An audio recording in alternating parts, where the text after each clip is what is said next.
13장 9절에서 10절까지 말씀입니다.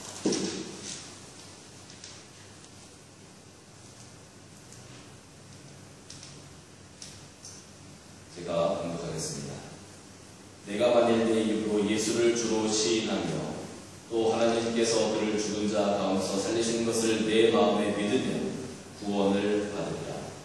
사람이 마음으로 믿어 의에 이르고 입으로 시인하여 구원에 이르느니라. 아멘. 저는 오늘 이 말씀을 가지고 입으로 구원을 얻을 수 있을까 하는 질문으로 여러분들과 잠시 은혜를 나누고자 합니다. 천국에서 컴퓨터 프로그래밍 대회가 열렸습니다. 많은 천사들이 참여했고 예수님과 사탄도 참여를 했습니다. 그래서 열심히 컴퓨터를 이용해서 프로그래밍을 하고 있었습니다. 나중에 그 컴페티션을 통해서 결승전에 예수님과 사탄들이 다 올라왔습니다. 열심히 이제 마지막 최선을 다해서 그 프로그래밍을 하고 있었습니다. 그런데 갑자기 정전이 되는 거예요. 전기가 탁 나가버리는 거예요. 전기가 나가면 어떻게 되겠습니까? 지금까지 했던 모든 것들이 다 지워지고 지금까지 했던 모든 작업들이 다 그냥 허사가 되어지는 것입니다. 전기가 다시 들어왔어요. 그리고 컴퓨터가 다시 켜졌습니다. 사탄이 지금까지 작업했던 모든 것들이 다 사라졌습니다. 그런데 예수님은 뭔가 계속 하고 계시는 거예요. 그래서 사탄이 갔을 때 봤습니다. 뭘 하고 계시나. 그랬더니 예수님은 전기가 나갔음에도 불구하고 모든 것들이 그냥 그대로, 그 데이터가 그대로 있는 거예요. 그래서 계속 프로그래밍을 하시는 거예요.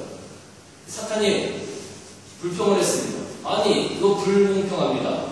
내 거 다 날아가는데 어떻게 예수님 거는 저렇게 남아있을 수 있습니까? 그때 천사들이 이렇게 얘기했습니다. Jesus save us.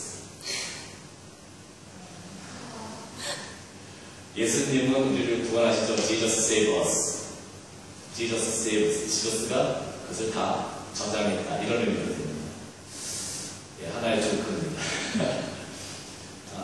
오늘은 제가 여러분들과 구원에 대해서 이야기하고자 합니다. 많은 교회들이 선포합니다. 예수님을 믿기만 하면, 그리고 여러분의 입술로 예수님을 고백하기만 하면 여러분은 구원을 얻을 수 있습니다. 이렇게 말합니다. 그래서 많은 사람들이 구원받았다고 자기는 생각합니다. 나는 교회에 나가서 예수 그리스도를 내 입술로 고백했기 때문에 나는 구원받았다. 나는 구원받은 사람이다 라고 생각을 합니다. 그래서 죄에 대해서 면책감을 가지고 살아갑니다. 그런데 여러분, 이렇게 많은 사람들이 구원받았고 많은 사람들이 교회를 다니는데, 교회를 다니는 많은 사람들이 구원받았다고 생각하는데 왜 세상은 변하지 않을까요? 왜 교회는 저 세상에게 손가락질을 받으며 지금 살아가고 있는 것일까요? 교회에 오면 사람들이 왜 상처를 받게 될까요? 구원받은 사람들이 이렇게 많은데, 입술로 우리가 예수 그리스도를 고백하고 구원받은 사람이 이렇게 많은데 왜 교회가 교회다운 역할을 감당하지 못해요? 왜 크리스찬들이 하나님의 능력과 하나님의 힘, 그 영적인 파워를 가지고 이 세상 가운데 살아가지 못하는 것입니다? 왜 그럴까요? 그것은 우리가 입술로 구원을 받았기 때문에 그렇습니다. 우리들의 입술로만 구원을 받았기 때문에 그렇습니다. 많은 교회들이 지금까지 여러분 예수 그리스도를 믿습니까? 아멘, 나 믿습니다. 그러면 여러분 예수 그리스도를 입으로 고백했습니다. 우리 구원받은 사람을 환영합시다. 박수 쳐줍시다. 그러면 구원받은 것을 생각했습니다. 정말 이것이 성경에서 이야기하고 있는 구원일까요? 우리가 80년대를 거쳐오면서 또 90년대를 거쳐오면서, 아니 지금 이 순간에도 많은 교회들을 찾아가 보면 구원받는 것이 굉장히 간단하고 굉장히 쉬워요. 입술로만 내가 예수 그리스도를 믿습니다라고 고백하면, 예수 그리스도가 나의 구주입니다라고 고백하기만 하면 다 구원받은 것을 생각합니다. 그리고 나는 구원받은 사람이야라고 고백하고 그렇게 살아갑니다. 정말로 이것이 진정한 구원일까요? 하나님께서 이 성경을 통해서 말씀하고 있는 진정한 구원일까요? 신학적으로 보면 구원은 한 10단계 정도의 단계가 있습니다. 구원을 이루기까지. 그러나 오늘 저는 여러분들에게 그 모든 것들을 다 말씀드리려고 하는 것이 아니라 크게 3단계로 나누어서 구원에 대해서 잠시 이야기를 하고자 합니다. 첫째는 구원은 전적인 하나님의 은혜와 부르심에 기인합니다. 하나님의 은혜와 부르심이 있어야만 우리가 구원을 얻을 수 있다는 것이죠. 내 힘으로 구원을 얻을 수 있는 것이 아닙니다. 내가 많이 배웠다고, 내가 많이 가졌다고 구원을 얻을 수 있는 것이 아닙니다. 내가 만약에 많이 배웠다고 구원을 얻을 수 있으면 아마 대학교 교수님들이나 아니면 많은 석학들이 다 구원을 받을 것입니다. 그러나 구원은 그렇게 얻는 것이 아닙니다. 내가 많이 가졌다고 구원을 얻을 수 있다고 하면 아마 세상에 있는 부자들이 다 구원을 받을 것입니다. 그러나 구원은 그렇게 이루어지는 것이 아닙니다. 에베소서 1장 4절에서 7절 말씀을 우리 같이 한번 보겠습니다. 우리 같이 한번 읽겠습니다. 시작. 곧 창세전에 그리스도 안에서 우리를 택하사 우리로 사랑 안에서 그 앞에 거룩하고 흠없게 하시려고 그 기쁘신 뜻대로 우리를 예정하사 예수 그리스도로 말미암아 자기의 아들들이 되게 하셨으니 이는 그가 사랑하시는 자 안에서 우리에게 거저 주시는 바 그의 은혜의 영광을 찬송하게 하려 하는 것입니다. 우리는 그리스도 안에서 그의 은혜의 풍성함을 따라 그의 피로 말미암아 속량 곧 죄사함을 받았느니라. 그렇습니다. 하나님께서 창세전에 우리를 향하여 예정하셨어요. 우리를 구원하시기로 작정하셨습니다. 우리를 예수 그리스도의 핏값으로 말미암아 당신의 아들 삼으시기로 작정하셨다는 거죠. 이것은 하나님의 예정입니다. 하나님께서 우리에게 주신 선물입니다. 하나님께서 우리에게 주신 은혜입니다. 내가 구원받을 만한 자격이 있어서 구원받는 것이 아니라는 거예요. 오늘 에베소서 1장 4절부터 7절까지 말씀 보면 이것은 전적으로 하나님께서 우리에게 주시는 선물이라고 기록되어 있습니다. 구원은 예수 그리스도로 말미암아 우리에게 주어진 이 구원의 은혜는 전적으로 하나님께서 주신 것, 거저 주시는 것입니다. 어떤 값을 바라고 주시는 것이 아니라 거저 주셨다는 것입니다. 그래서 우리 그리스도인들은 하나님께 받은 그 구원을 늘 감사하며 살아갈 수 있습니다. 어떤 사람들은 이렇게 이야기합니다. 정말로 하나님이 그리스도인들을 선택하셨습니까? 구원받을 자들을 선택하셨습니까? 창세 이전에 우리가 나기도 전부터 우리의 행함, 우리들의 행실과는 상관없이 그들을 선택하셨습니까? 많은 사람들이 그렇게 이야기합니다. 그러면서 이런 불평을 합니다. 아니 그러면 교회에 나가는 그리스도인들은 구원받았으면 교회에 나가지 않고 있는 나는 뭡니까? 나는 버림받은 사람입니까? 누구는 구원의 선물을 주고 왜 나한테는 주지 않습니까? 그런 하나님이라면 나는 하나님을 믿지 않겠습니다. 그런 하나님이 계신 교회라면 나는 가지 않겠습니다. 세상에 있는 많은 불신자들이 그렇게 불평하고 하나님의 선택에 대해서, 하나님의 주권에 대해서 도전합니다. 그런데 여러분, 한번 생각해 보십시오.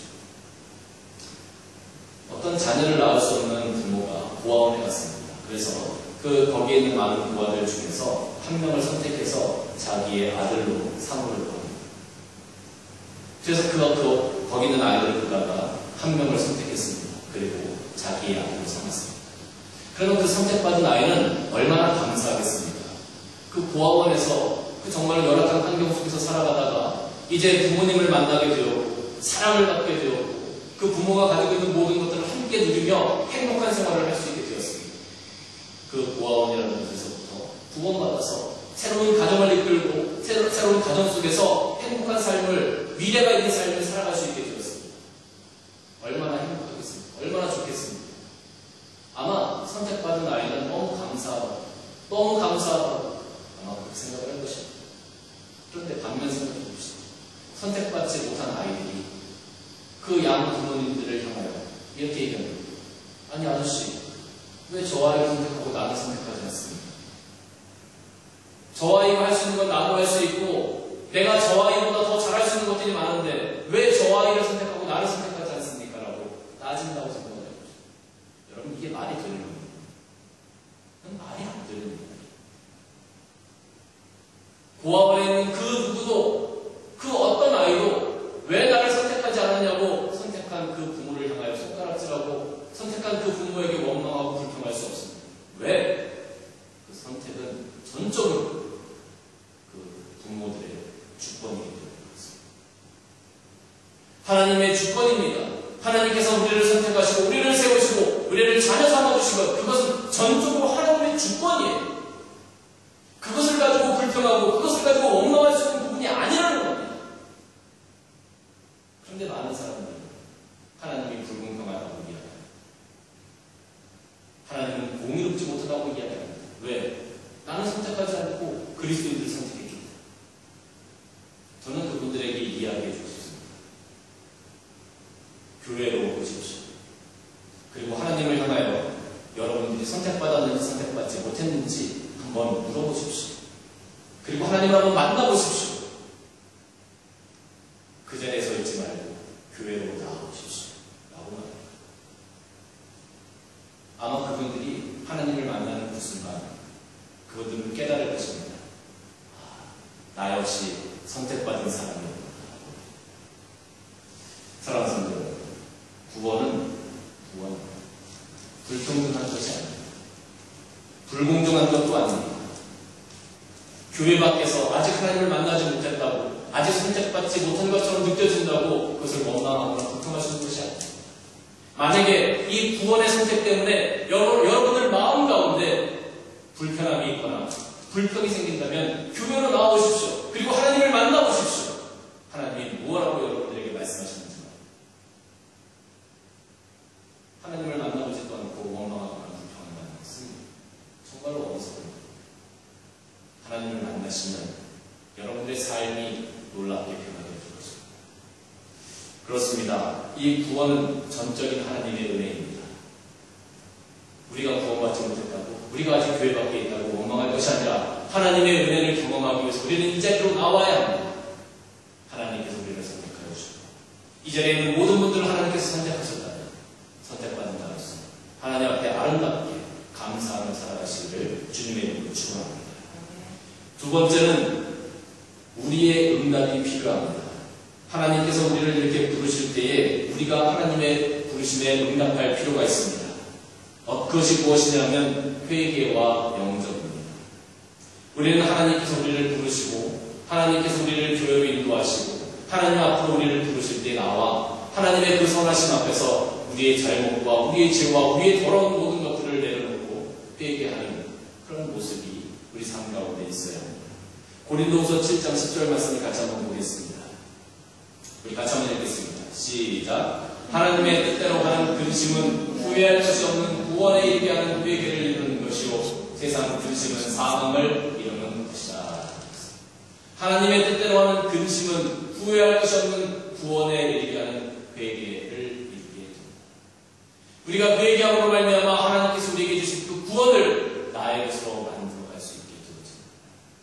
우리가 회개하지 않고 하나님 앞에 나왔다 할지라도 회개하지 아니하고 하나님 내가 왜 죄인입니까? 내가 무엇을 잘못했습니까? 그런 교만한 모습을 가지고 하나님 앞에 서 있다면 하나님께서 이루시고자 하는 그 구원이 우리 삶 가운데 이루어질 수가 없을 것입니다.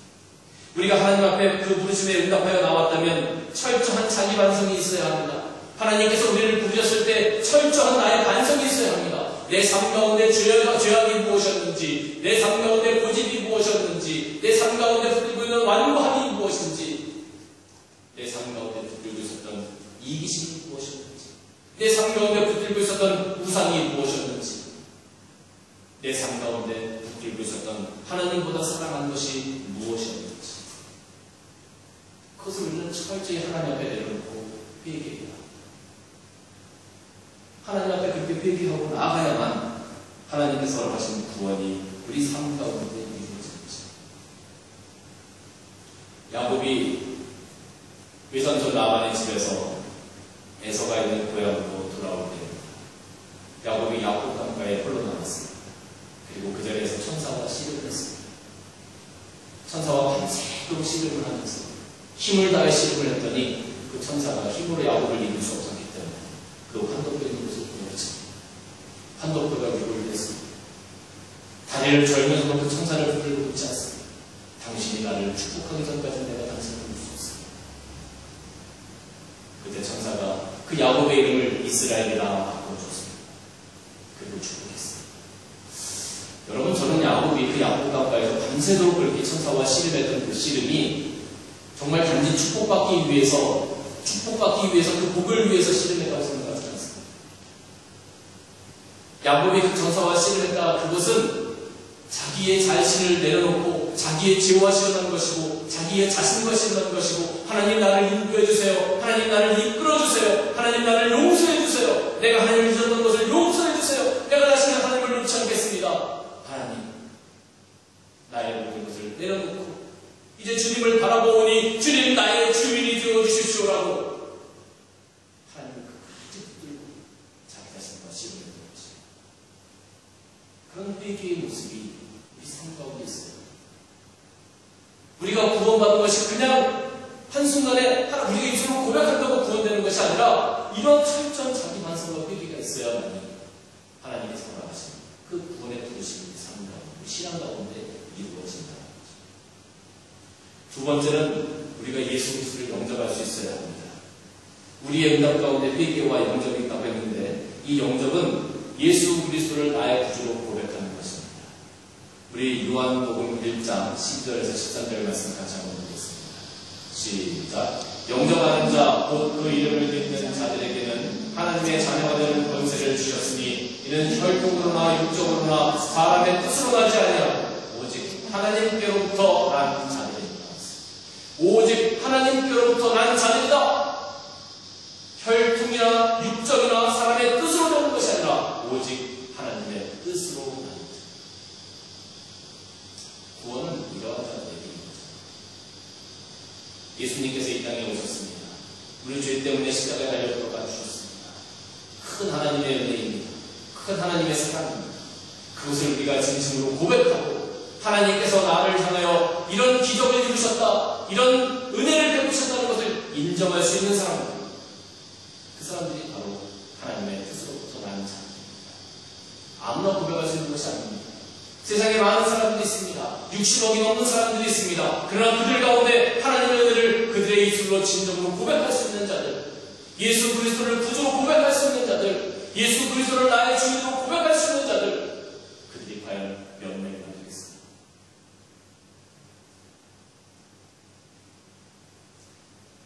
예수님을 나의 구주로 고백하고 영접한다는 것은 나의 주인으로 인정한다는 것입니다. 지금까지는 내가 가진 것을 주인 삼고 살아왔습니다. 지금까지는 이 세상을 주인 삼고 살아왔습니다. 지금까지는 죄와 죄인 줄 모르고 그 죄를 따라 살아왔습니다.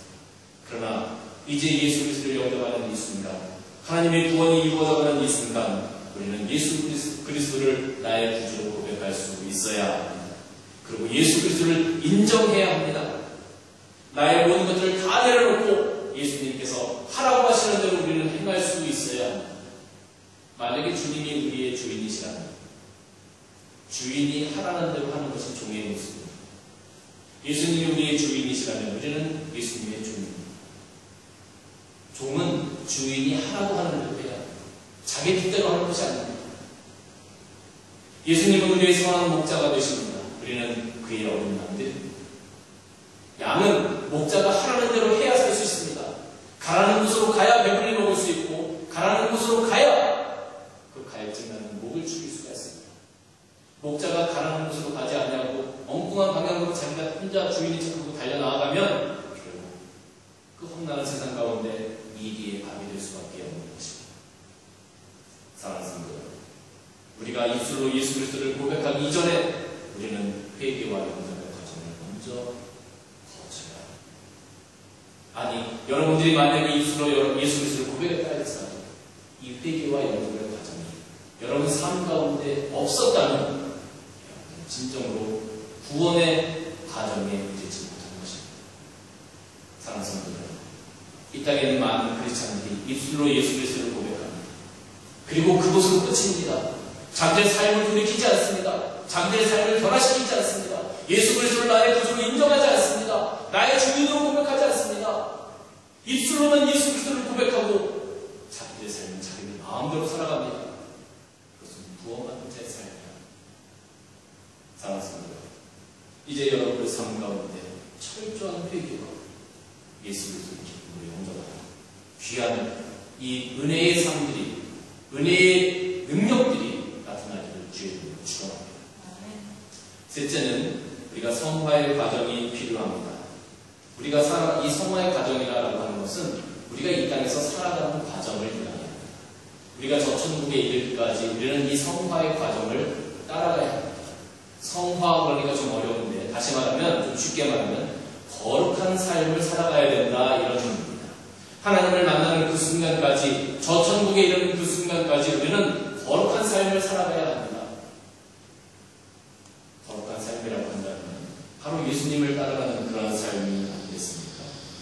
모든 것들을 내려놓고 거룩한 삶을 살려고 노력해야 합니다. 어떤 신학자들은 이야기합니다.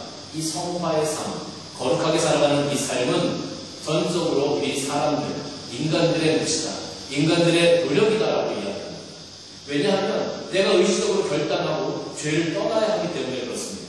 내가 이제 더 이상 죄를 짓지 않겠다. 내가 이제 그 죄에서부터 돌이켜서 하나님께서 원하시는 것만 하며 살겠다. 하나님의 말씀대로 순종하며 살겠다. 이게 결단하고 돌이켜야 하기 때문에 이것이 사람이 나의 의지로 할 수 있는 부분이다라고 이야기하는 것입니다. 그러나 정말 그럴까요? 정말 우리가 우리의 의지로, 우리의 결단으로 죄를 떠나서 살 수 있을까요? 저는 이 성화의 과정, 이 거룩하게 살아가는 모든 과정 역시 하나님께서 우리에게 주신 은혜라고 생각합니다. 우리 요한복음 14장 26절 말씀을 보겠습니다. 같이 한번 읽겠습니다. 시작. 보혜사 곧 아버지께서 내 이름으로 보내실 성령 그가 너희에게 모든 것을 가르치고 내가 너희에게 말한 모든 것을 생각나게 하리라. 보혜사 성령께서 모든 것을 가르치고 그 가르쳤던 모든 것들도 생각나게 하실 것이다. 우리가 이 땅에서 살아가면서 죄를 지으면서 살아갑니다. 세상 가운데서 살아갑니다. 하나님을 잊고 살아갈 때가 얼마나 많이 있습니까? 예수 그리스도를 내 입술로 고백했지만 순간순간 예수님을 잊고 살아갑니다. 나의 구주가 되어주십시오라고 고백했지만 나의 구주로 여기지, 나의 주인으로 여기지 않냐고 내 마음대로 세상 가운데 살아갈 때가 얼마나 많이 있습니다. 그런데 그때 성령께서 우리를 가르쳐주시고 생각나게 해주신다는 거예요. 무엇이 잘못인지 생각나게 해주신다는 거예요. 그래서 거기서부터 돌이키게 하신다는 거예요. 고린도전서 1장 8절 말씀 같이 나옵니다. 고린도전서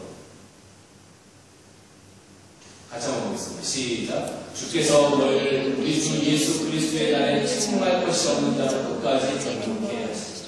주께서 너희를 우리 주 예수 그리스도의 날에 그 마지막 날에 책망할 것이 없는 자로 끝까지 견고케 하십니다.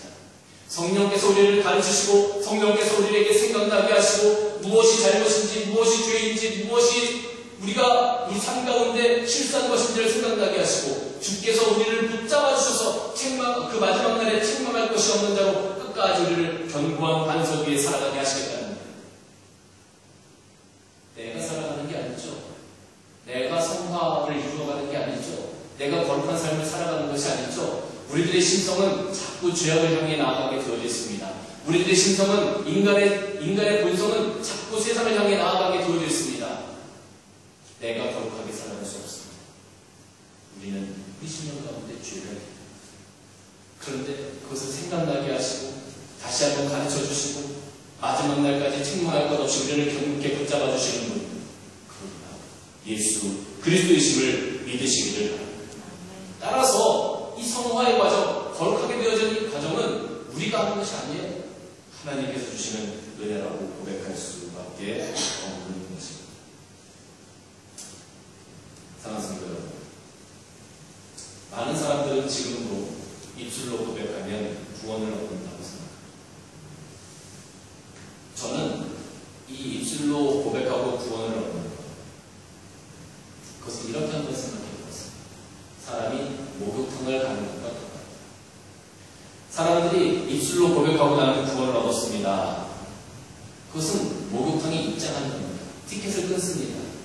티켓을 끊으면 목욕탕에 입장할 수가 있습니다. 그런데 정말로 이 회개와 영접의 과정, 그리고 이 거룩하게 되어지는 이 성화의 과정을 거치지 않은 사람은 목욕탕 티켓을 끊고 입장했을지라도 목욕탕에 들어가서 정말로 때를 밀고 옷을 갈아입지 않고 그냥 나온 사람에 불과해요.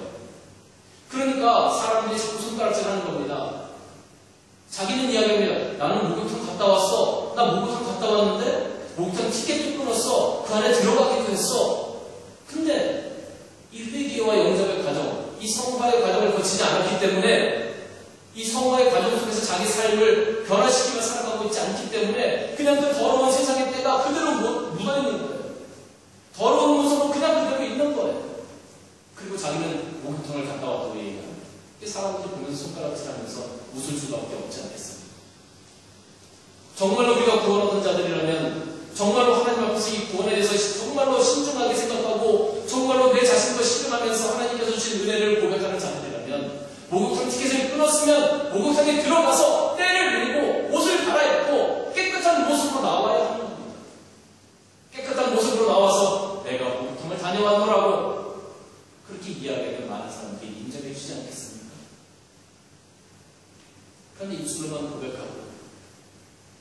티켓을 보고 정말 들어가다 나와요.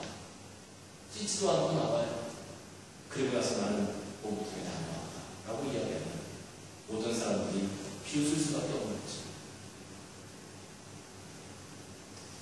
사랑하는 성도 여러분, 오늘날 많은 크리스찬들이 이 구원에 대해서 너무 쉽게 생각합니다. 너무 쉽게 접근합니다. 입술로만 고백하면 모든 것이 다 끝나는 것처럼 생각합니다. 그러나 그것은 아닙니다. 여러분이 입술로 고백했습니까? 그렇다면 그 고백하는 과정 가운데 하나님의 은혜가 무엇인지, 내가 어떻게 회개해야 하는지, 내가 어떻게 예수 그리스도를 영접하고 고백해야 하는지, 그리고 내가 어떤 삶을 살아가야 하는지 다시 한번 결단해야 합니다. 다시 한번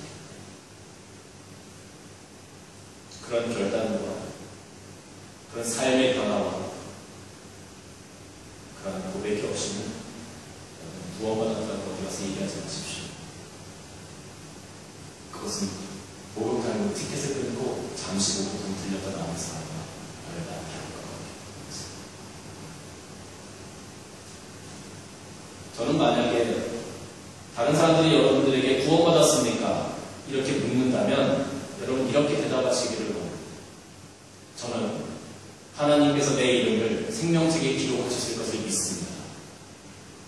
나는 마지막 날에 하나님께서 나를 천국으로 영접하실 것을 믿습니다. 그리고 그것을 위해서 오늘 최선을 다해 살아가고 있습니다. 그 구원을 이루기 위해서, 하나님께서 주신 그 구원을 놓치지 않기 위해서 오늘 내가 최선을 다해서 살아가고 있습니다. 저는 이것이 진정으로 구원을 이루는 삶을 길이라고 생각합니다. 사랑하십니다. 베드로전서 1장 9절 말씀 보면 믿음의 결국 곧 영혼의 구원을 받는다. 구원은 하지만 하나님께서 결정하십니다. 우리가 오늘 당신을 구원받았습니다. 구원받지 못했습니다. 판단할 수 없습니다. 그것은 하나님의 주권이기 때문에 그렇습니다. 전적인 하나님의 주권이기 때문에 그렇습니다. 오늘 우리는 겸손하게 하나님께서 내 삶 가운데 역사하시고 간섭하시고 생각나게 하시고 가르치시고 우리를 끝까지 마지막 날에 책망할 것 없도록 우리를 견고케 하시는 그 주님의 은혜로 말미암아 나중에 우리가 저 천국에 들어갈 것을 고백하고 믿음으로 고백하고 오늘 하루를 주님께서 이끄시는 대로 인도하시는 대로 그 음성에 순종하며 살아나가는 그러한 모습으로 구원을 이루어가는 것입니다. 그러한 모습을 가지고 나아갈 때 마지막 날에 믿음의 결국으로 그들 영혼의 구원을 받으실 줄로 믿으시기를 바랍니다.